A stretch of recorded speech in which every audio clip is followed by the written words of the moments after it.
Welcome to Leading with Artivism. Leading with Artivism is a live monthly interview series created and curated by Poet Gold in collaboration with Arts Mid-Hudson, featuring a diverse mix of artivists, artist activists who have taken up the charge through their art to highlight social issues. We invite you to ask questions and get an inside look at the hearts and minds of these courageous creatives.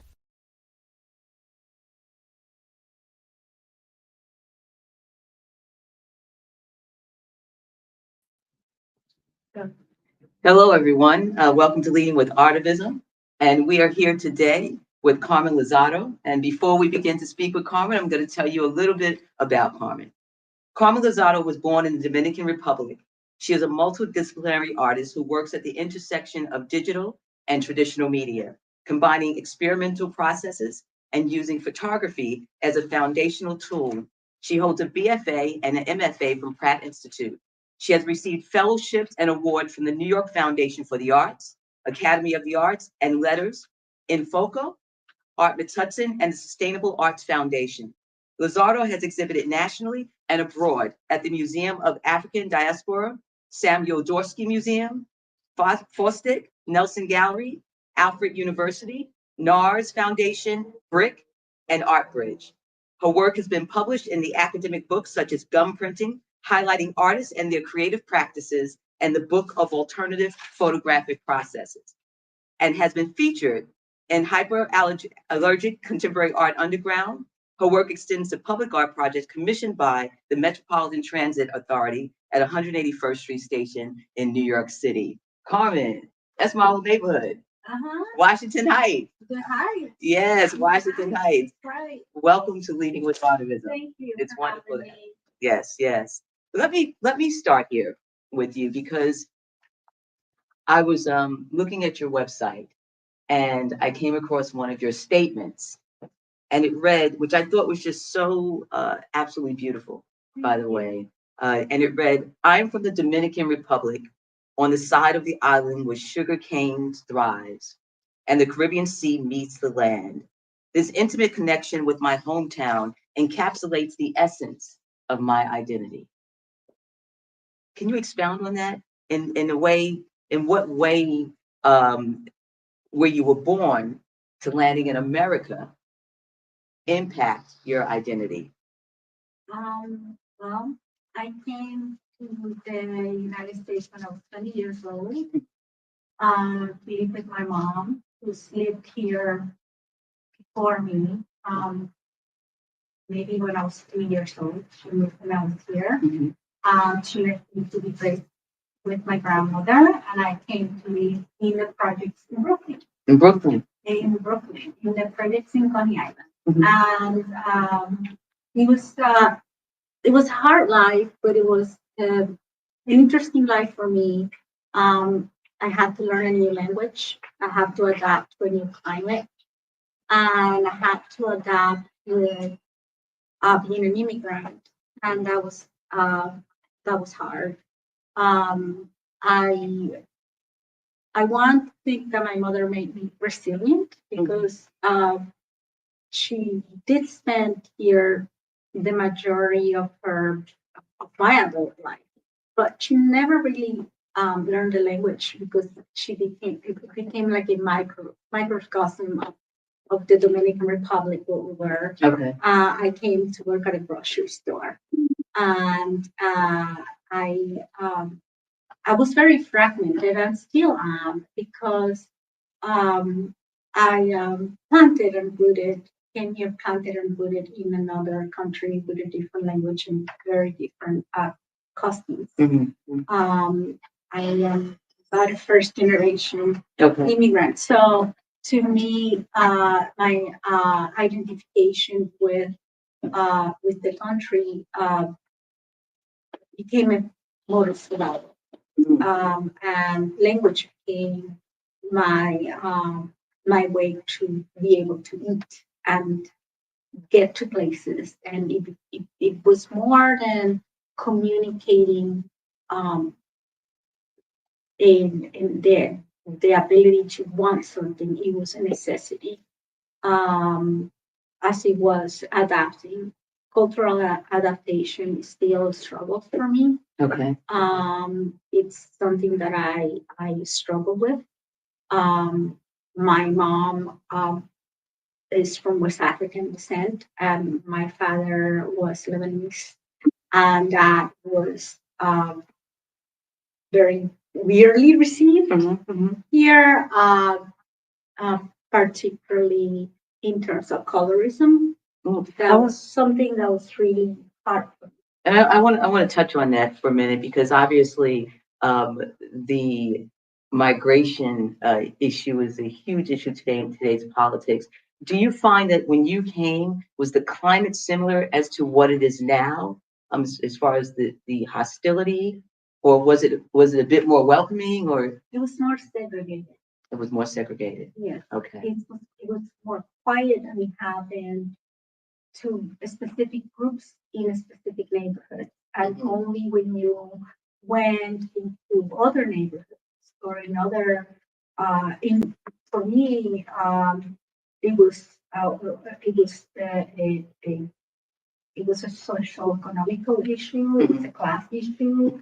It was a language issue. There was a lot of levels to that. Okay. So only when you interject that happened to me, the more I became involved in academia in terms of becoming a student and a hard world that didn't belong to me, a world that I wasn't born into, Right. and a world where I didn't belong. It was being in a profession of inquiry was very difficult for all of those reasons.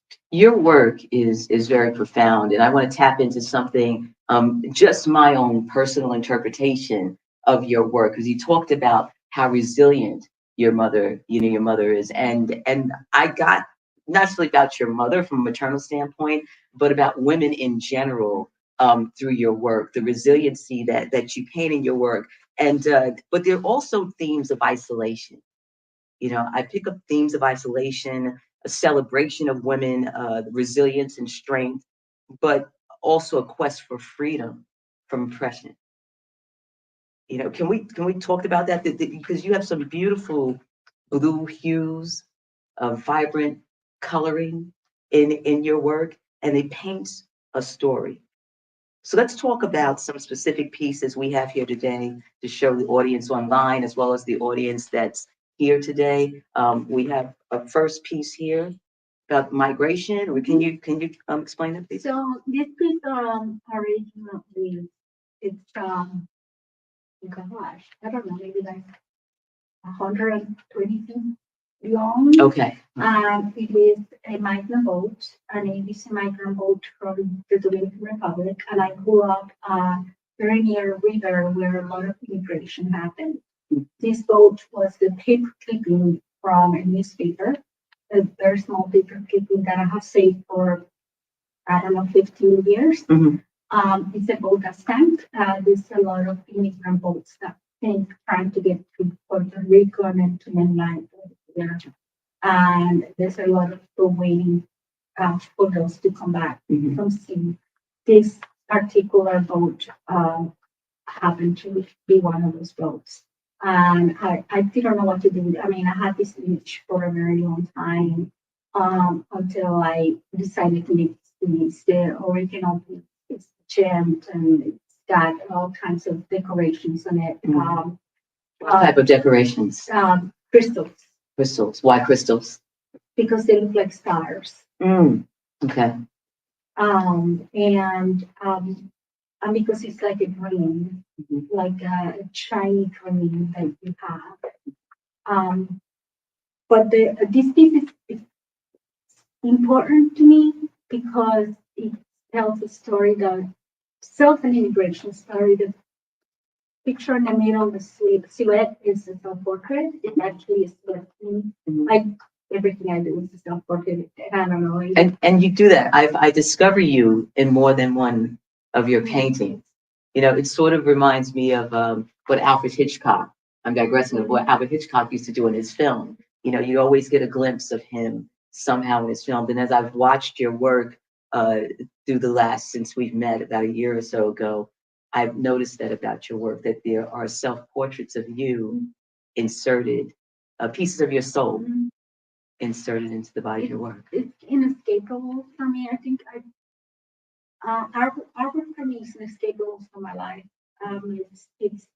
It's just the way it is. It's not isolated from me. It's not I go to the studio and I live this and I live it.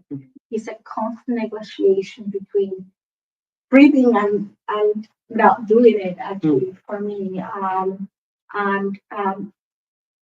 And gender issues of gender are very important for me, and the subculture that exists within that, and how social issues get complicated, immigration and gender and race, how living in a subculture within a subculture generates this fragmentation of identity. So, as an artist, do you feel by default that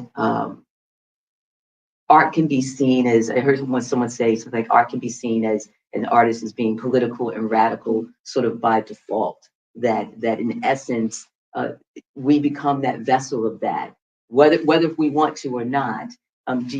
What's your take on that? I agree with you. I never have intended to make political work.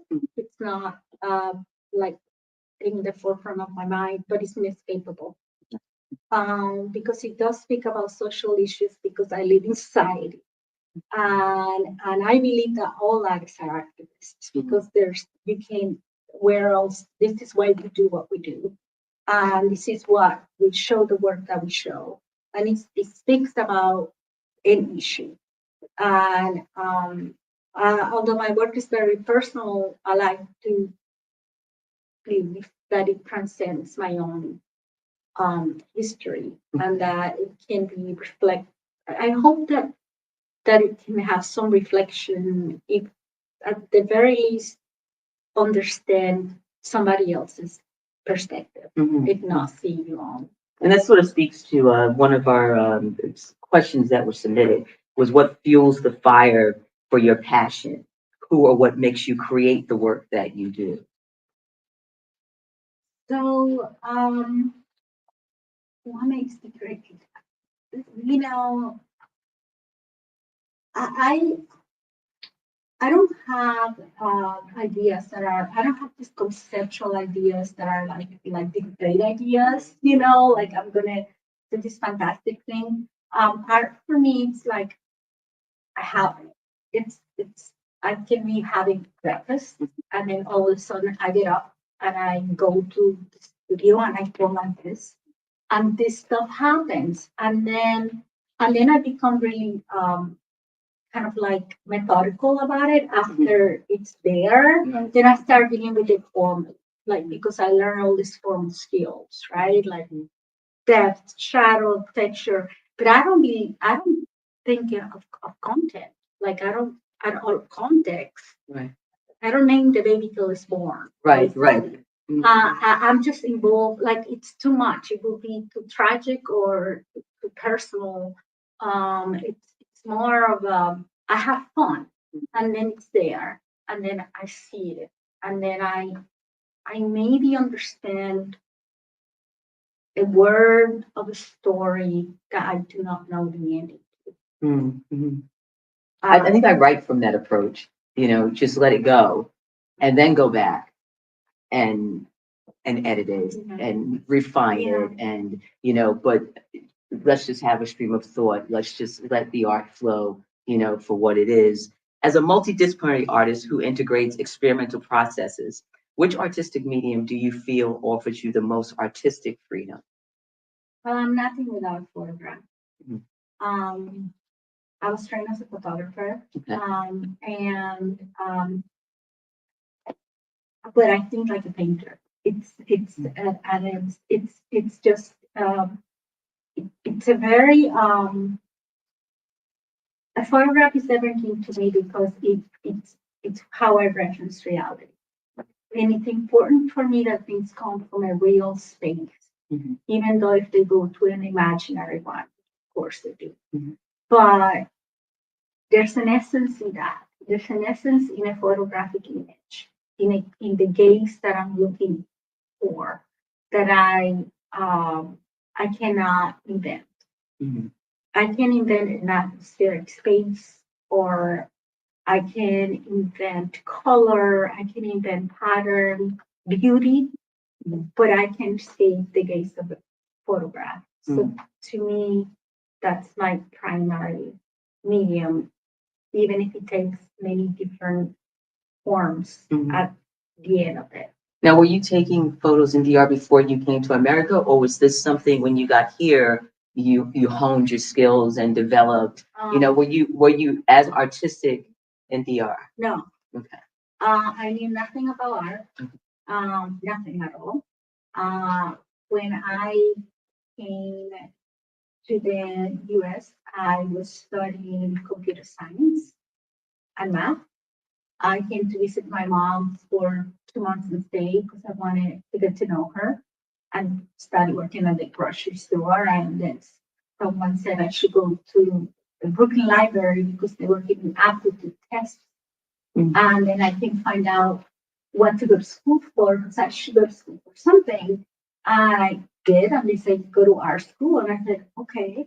And they told me there's an art school over there. And I thought it was Pratt Institute. And I thought, okay. And they took me there, and I said, okay. And I mean, if my teacher would said make 3 things, I will make 55 things.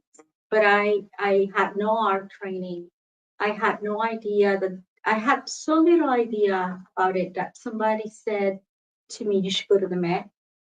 And I said, why would I go see a baseball game? Because I thought, because I'm Dominican, Right, that's right, because I didn't know. I did go to the Met and then went every day for 3 months, and then decided to go to art school and didn't tell my mom for a long time.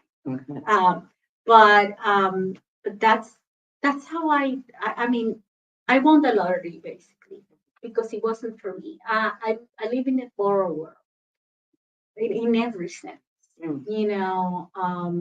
because it wasn't like somebody was like I wanted to be an artist and somebody was like, no, I just there was no exposure for me to that life wasn't for me. Right. So there was not a sense of belonging in that world, just to step into that world. Right. Sense of belonging, it's really something that I seek for. I don't know that I'm going to achieve it completely, but it's there's so much fragmentation and doubt and imposter syndrome in so many aspects of my life, because of all the different ladders that I had to climb and fall down, still fall down from, trying to even understand my placement in the world. What headspace or mood do you find yourself in when you create your work? Is there a process or a ritual that you have? I pitch out. I pitch out. Oh, okay. I'm not necessarily present. And I like that. Because I don't feel anything. I feel like meditation. It's all gone. There's a tremendous, I was going to say peace, but that's something. There is a weightlessness to it, in which it's just me and what's in front of me. So there's no expectation. There's no judgment. No, I don't. It's just, let's just flow. It's just a flow. I'm not sure what I'm doing. I'm just sure that I am. It's transcendental for me, but there's a ritual to it, because everything I do is a performance. It's just private, and my photographs are a record of it. They're not what's I take pictures of myself so I can see myself outside of myself and see how other people look at me. sing your poem one day. I have a poem that speaks just to that, standing outside yourself, to see yourself, to be yourself, to find within yourself that you are loved. Let's go to our next piece. We go to this next piece. It's a woman. Yes, so that is not me. That is an unidentified African American woman from the Smithsonian Library of Archives. So I have a series of vertical archetypes, and I have been living with these photographs of unidentified women for also a very long time, maybe 2 decades. And during COVID, they were staring at me and talking to me, and I didn't know what to do. They were just there. And I decided that they shouldn't be unknown or unidentified. They should be something, and they shouldn't be these tiny little clippings either that I had. They should be celebrated and beautiful, and I didn't know how to do that. So I started taking pictures of, because the postcards are too precious for me. Okay. So I took pictures of them and like inexpensive photocopies. I floated them in gold leaf, water, different elements. And then I photographed the things in movement and in the water. And that's why those images have those different layers. They actually were physical layer, but the process itself was like a performance because it's ephemeral. So only the photograph capture a part of it. That photograph wasn't enough for me. So because I wanted to make one-of-a-kind images, I wanted to celebrate these women, and I wanted to make it larger than life. So the original pieces are 24 by 36 inches, and they're painted and have gold leaf, and they're very highly decorative, and they're very beautiful because I believe in beauty a lot in our work, and it could be the 2,000 years of male history that I learned in school and all the stuff that I learned to love. That was so much focus on beauty, but this is part of that archetypes unidentified African American women that I have a series of that are it's very dear to me. So I noticed a lot of blues in your work. What does blue mean to you? What is it, Water, and water is a separator to me and a unifier of geographical and geophysical margins. And I'm from the Caribbean, and I'm from the Caribbean side of the Dominican Republic. So water for me was something dangerous because people drown. Water for me was something beautiful because of the beach. A lot of the pictures that I have of water are pictures that I've taken there of just the seascape. Sometimes pictures of I can't swim. So I can't swim. I can't swim. We have that. I know I'm from an island and I can't swim. So water to me has this sense of like danger. It presents that. I use blue a lot as a metaphor for water. So I know that well, let me ask this question first. What was your reaction to having your work commissioned by the Metropolitan Transit Authority at 181st Street to have your work there? And it's still there. Oh, it's a permanent. Right? Yes, be there until somebody takes the chisel and want to take. I don't know if they want to take it down. They can take it down. It's a permanent. Right. Yes. So that was first of all, that was a surprise. And it was a surprise because I don't make decorative work. I like beauty, but my work is serious. And I was surprised that they wanted to deal with the subject matter that I was proposing, which was going into the Heights and exploring the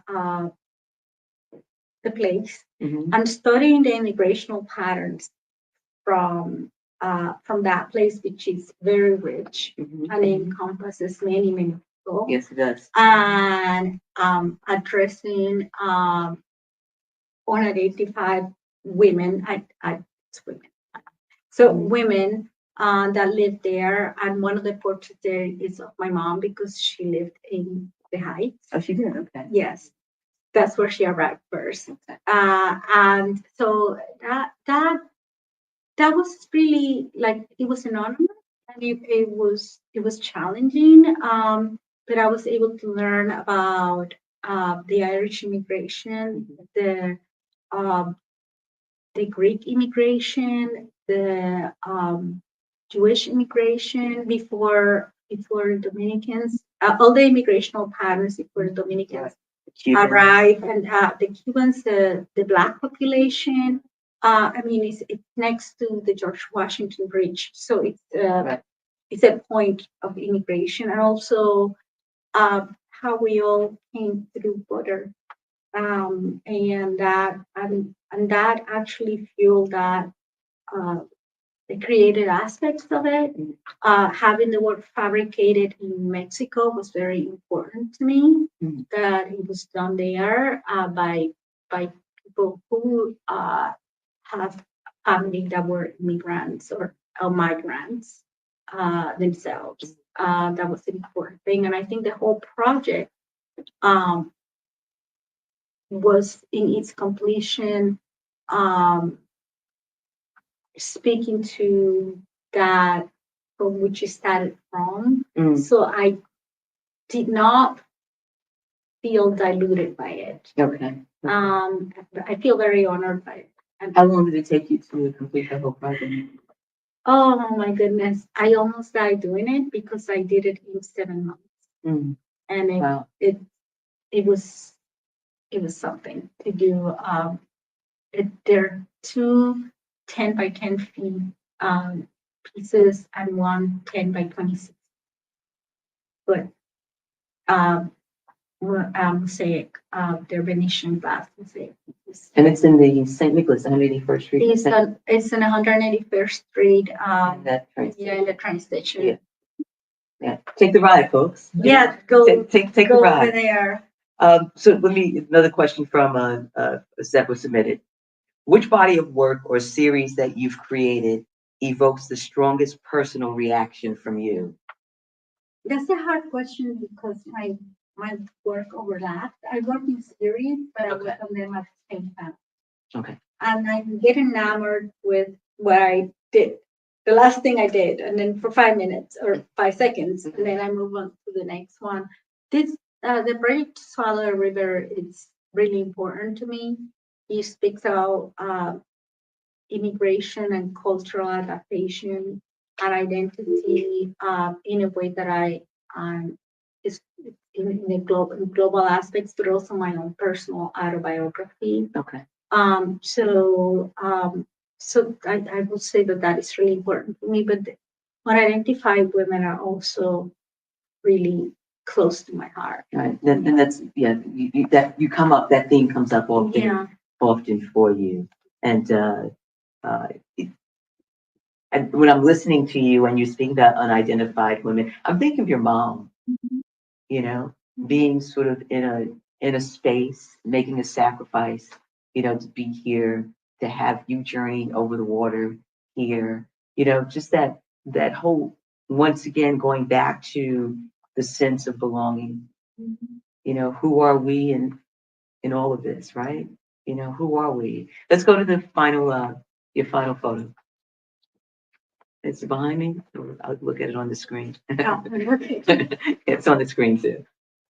So I call that autobiography, and it is a self-portrait, and it is a picture of the beach, and I chose that picture because it's kind of really personal and faint and almost not there, and it's probably one of the last photographs I took. I took it last year when I went home.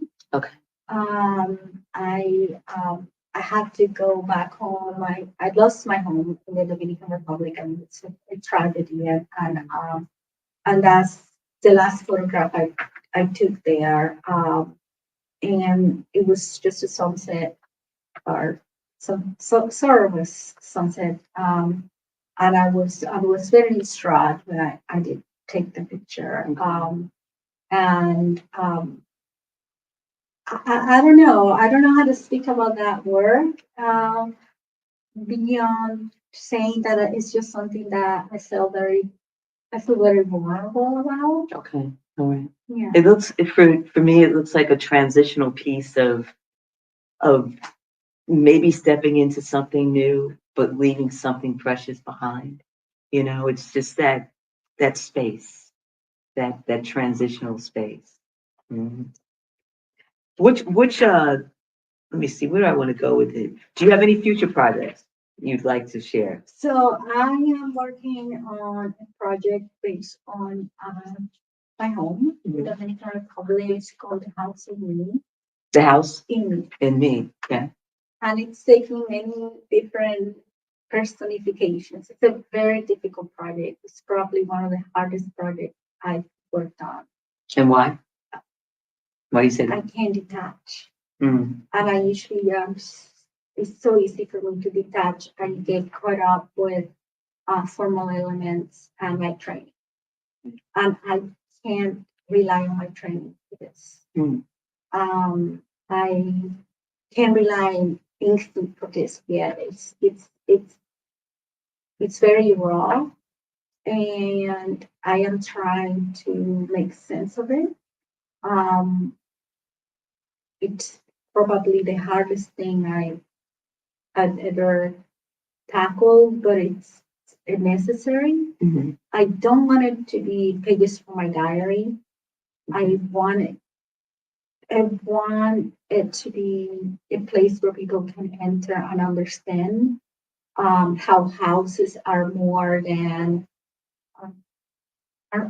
just architectural spaces, and how the body is a home and the home is the body, and how it holds our memory, our history, and ancestry. And my work has a lot to do with ancestry and leaving things behind. Except that this is the place that I always felt planted because I came here when I was 20 years old, and I always went back home, and I had a home to go back to. So to me, it's more than a place, than a physical place.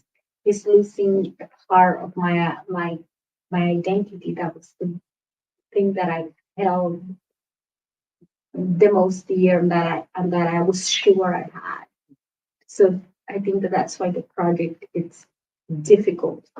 Now, will this be a series of photographs? Will this be a whole installation? So it's taking very personifications. Right now, it is a series of photographs in which I am intersecting that same shape and that same image, Okay. the same figure, like a ghost permeating the different spaces of the room. Right. I was able to photograph the house when I went there empty, but I was very distraught. So my pictures are all, they're not pretty.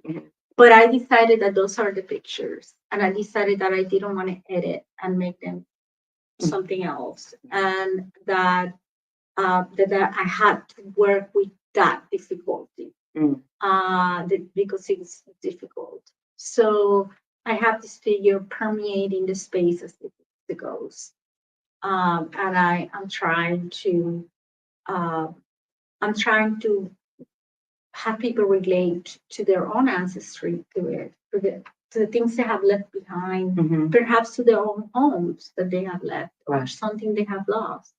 Right. Because there's always stories there, and sometimes when we leave something behind, it can be painful. Yeah. It can be painful to go back, to connect to it, to really immerse yourself in those feelings, so that perhaps maybe you can move on, or even decide to take them with you. Right. Take them with you. So I'm gonna, someone has a question here and I'm trying to grasp it. How do you collaborate? I think that's what they want to say. How to collaborate with all the groups in our community, such as African American women, Middle Eastern, Asian, Ukrainian, that all have homes, we're speaking about homes, that all have homes here in the Hudson Valley, a united front, which can benefit us. What are your thoughts on that? So that's something that's really important, particularly when I think about women, because I think about the subculture in which they exist. And but it is a hard issue because groups tend to isolate themselves, particularly immigration groups, because they're suspicious. We're suspicious of each other. Right. And then race complicate the issue. Right. So, and I can only speak about this space from an autobiographic point. You know, I'm not a sociologist, so I can't pretend to do that. But I do think that having safe spaces in which people can dismantle themselves and you can honestly speak about the experience of being other, the experience of xenophobia, this experience of the isolation, the anxiety that creates. I think that's the generalized. Absolutely. And fortunately, we haven't created spaces in where that can happen. We have still segregated spaces in which these things happen.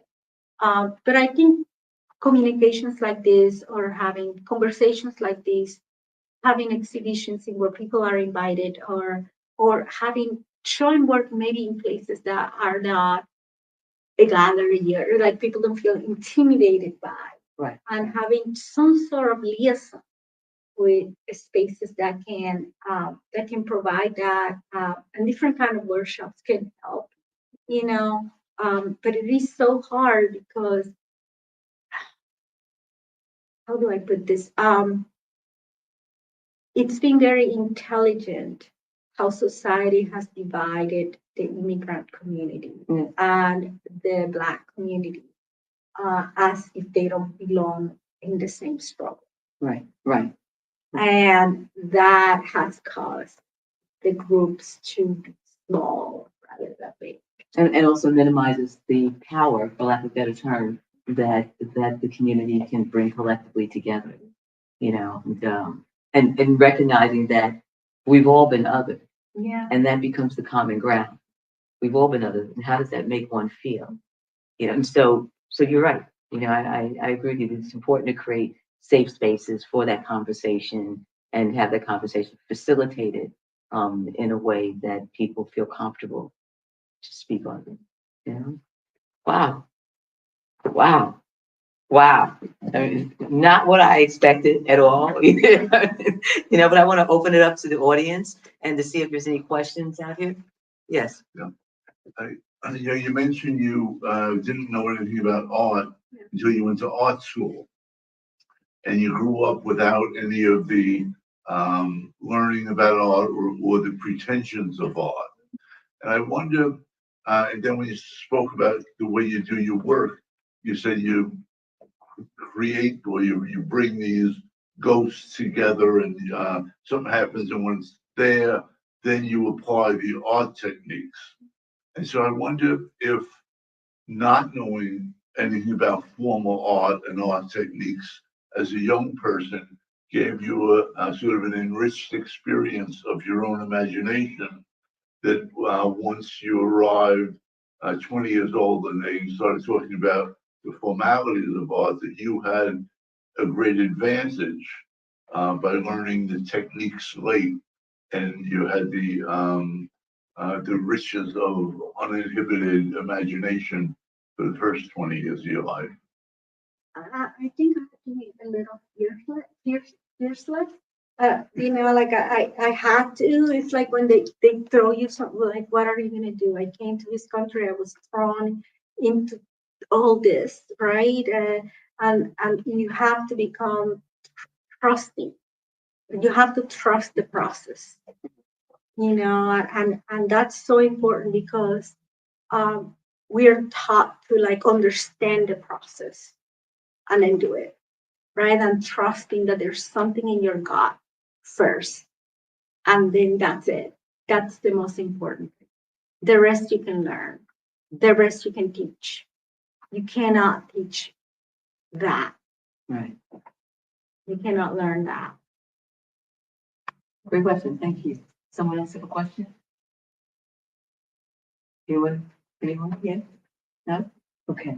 Well, Carmen, I want to thank you Thank you. so much for joining us here at Leading with Artivism. Thank you. And to our online audience, we appreciate all of you for tuning in and coming back and tuning in again and being present here today. I wish to thank you as well as the Arts Mid-Hudson team. I could not do this without you guys. And so thank you so much. And I'm your host, Poet Gold. Tune in later on in the winter. We'll be back with the show. In the meantime, I'm living with gratitude, living with purpose, and living with love. Thank you so much for being here, guys. Thank you. Thank you, Carmen. Thank you so much. Thank you.